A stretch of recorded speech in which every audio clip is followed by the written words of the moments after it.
Audio पिटारा सुनना जरूरी है। अध्याय 8 अकबर की कपट लीला।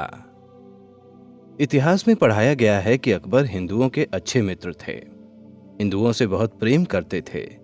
हिंदुओं के साथ अकबर का व्यवहार बहुत ही अच्छा था। अकबर से बढ़कर मुसलमानों में कोई बादशाह नहीं हुआ। हिंदू उससे खुश रहते थे, मुसलमान हमेशा उससे नाराज रहते थे। वह मुसलमानों के नाराजगी की कुछ भी परवाह ना करके हमेशा हिंदुओं का पक्ष लेते थे। कहा गया है कि अकबर के दरबार में गंगा जल पिया जाता था। उसने अपने राज्य में गो हत्या की मनाही करवा दी थी और वह साल में 6 महीने से ज्यादा मांस नहीं खाता था। हिंदुओं की तरह अपना लिबास रखता था, परंतु अकबर का प्रपौत्र औरंगजेब हिंदुओं का बहुत दुश्मन था। उसने हिंदुओं के मंदिर तोड़े, बहुत सारे हिंदुओं को मुसलमान बनाया और हिंदुओं का कत्ल करवाया था। उस समय के हिंदू राजपूत भी बादशाह अकबर की जहर भरी नीति को नहीं समझते थे। यदि राजपूत वीर अकबर की जहरीली नीति को समझ गए होते तो क्या भारत के पैर पराधीनता की कठोर बेड़ी से जकड़े जाते। अकबर की कुटिल नीति चाणक्य और जर्मनी के विस्मारक से भी कठोर थी। चाणक्य ने केवल नंद वंश का नाश करके चंद्रगुप्त का राज्य बसाया था। विस्मारक ने फ्रांस को नीचा दिखाकर तथा जर्मनी के आंतरिक उपद्रवों को शांत करके जर्मन राज्य की पुनः स्थापना की थी। परंतु अकबर की नीति का पता लगाना टेढ़ी खीर थी। अकबर का हिंदूपन कपट नीति थी और यह नीति थी कि जहर से ही जहर शांत होता है, लोहा लोहे से ही काटा जाता है। हिंदू जाति का हिंदुओं द्वारा ही नाश किया जा सकता है और राजपूत वीर राजपूतों द्वारा ही वश में किए जा सकते हैं। यही अकबर का हिंदूपन था। इसीलिए वह हिंदुओं से प्रेम करता था। यदि अकबर डिवाइड एंड रूल की अर्थात भेदभाव कर शासन करने की नीति का प्रचार नहीं करता तो कहा नहीं जा सकता कि सबसे बड़े मुगल सम्राट का राज्य उस समय अटल रहता या नहीं। अकबर देख चुका था कि उसके दादा बाबर को राणा सांगा की अधीनता में राजपूतों से कैसा कैसा सामना करना पड़ा था। अकबर जानता था कि यहाँ वालों के कारण उसके पिता हुमायूं को दिल्ली का तख्त तक छोड़ना पड़ा था। इसीलिए दूरदर्शी अकबर ने सोचा कि जिस तरह पांव में गड़े हुए कांटे को हाथ के कांटे से निकालते हैं, वैसे ही अंदर से अपने वश में किए हुए शत्रु से ही शत्रु का नाश करना चाहिए।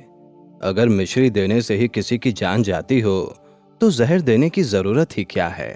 अकबर का यही कपट जाल था और इस कपट जाल में भोले राजपूत फंस गए। जिस तरह से मछली थोड़े से चारे के लालच में आकर अपने आप बंसी में फंस जाती है, या थोड़ी सी मधुर तान के लालच में दौड़ता हुआ हिरन रुककर शिकारी का निशाना बन जाता है, वही हालत इन नीतियों के कारण राजपूत जाति की हुई।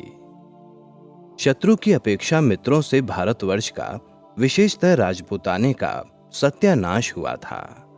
यह सच है कि औरंगजेब हिंदुओं का दुश्मन था, परंतु हिंदू भी उसके दुश्मनी से चिढ़कर उससे मुकाबला करने को तैयार हुए थे।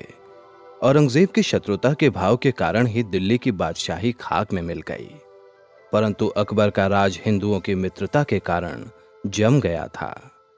उस समय जो मुसलमान अकबर की कुटिल नीति के मर्म को न समझकर उस पर नाक भौं सिकोड़ते थे, उससे चिढ़ते थे, वे गलती करते थे। अकबर ने हिंदू आचरण को ग्रहण करके राजपूतों के विशुद्ध खून तक को कलंकित करने की कोशिश की थी। औरंगजेब निष्ठुर शासक था और उसने हिंदुओं का, विशेषतः राजपूतों का खून खटमल अथवा जुएं की तरह से पीने की कोशिश की थी, जो अकबर ने नहीं किया।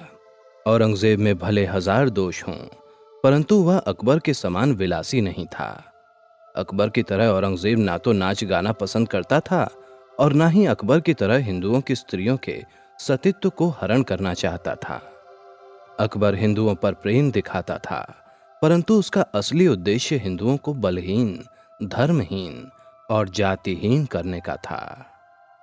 औरंगजेब दूसरे बादशाहों की तरह भोग विलासी नहीं था। मरते समय उसने लिखा था कि मैं जो टोपियां सिलकर बेचता था उसका 4.5 रुपया बाकी है, वही मेरे कफन में खर्च किया जाए, और मैंने कुरान लिखकर जो 805 रुपए जमा किए हैं उन्हें फकीरों में बांट दिया जाए। इससे पता चलता है कि शिल्प कार्य और साहित्य सेवा द्वारा औरंगजेब अपना खर्चा चलाता था। ऐसी ही इंटरेस्टिंग किताबें कुछ बेहतरीन आवाजों में सुनिए सिर्फ ऑडियो पिटारा पर। ऑडियो पिटारा सुनना जरूरी है।